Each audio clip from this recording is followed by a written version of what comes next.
Let's see how to curve or arc text in Microsoft Word. First off, we want to open Microsoft Word. And as you can see right here, we have our document ready. Now, let's go ahead and insert our text. Click on Insert. Now click on Text Box. Click Simple Text Box, and that will open up this text box right here.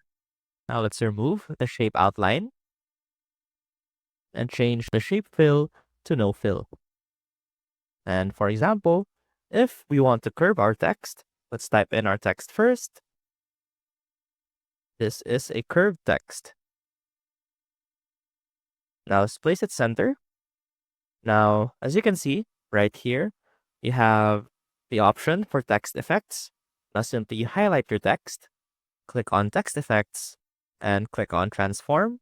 And you'll see under follow path that you have the option to curve or arch your text.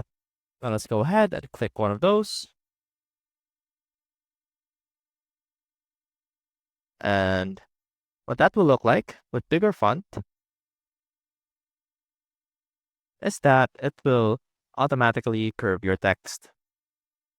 And that is how you curve or arc your text in Microsoft Word. I hope this helped, and I will see you soon.